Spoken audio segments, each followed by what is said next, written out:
ہے۔ یہ حدیث بڑی ایمان افروز ہے۔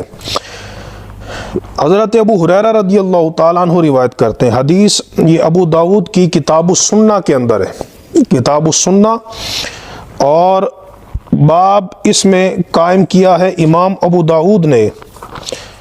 یہ باب کا عنوان ہے باب فی الخلفاء، حدیث نمبر 4652 ہے۔ حضرت ابو ہریرہ رضی اللہ تعالیٰ عنہ روایت کرتے ہیں کہ رسول اللہ صلی اللہ تعالیٰ علیہ وسلم نے ارشاد فرمایا، اتانی جبریل علیہ السلام، میرے پاس حضرت جبرائیل علیہ السلام آئے، فآخذ بیدی، تو انہوں نے میرے ہاتھ کو پکڑا، فارانی باب الجنت الذی تدخل منہ امتی، تو انہوں نے مجھے وہ دروازہ دکھایا حضرت جبرائیل نے کہ جہاں سے میری امت جنت میں داخل ہوگی۔ فقال ابو بکر یا رسول اللہ صلی اللہ علیہ وسلم، حضرت ابو بکر صدیق نے عرض کی حضور ودیت، تو میری خواہش ہے کہ انی کنت معک، کاش میں بھی آپ کے ساتھ ہوتا تاکہ میں بھی اس دروازے کو دیکھتا۔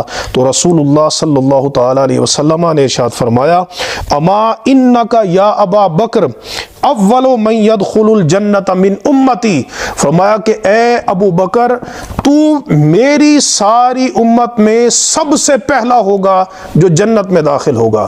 تو کیا منزلت ہوگی، کیا شان ہوگی صدیق اکبر کی قیامت کے دن کے محشر کے میدان میں حوض کوثر میں حضور کے ساتھ ہوں گے، اور پوری امت سے، اور یاد رکھیں یہ امت باقی ساری امتوں سے پہلے جنت میں جائے گی۔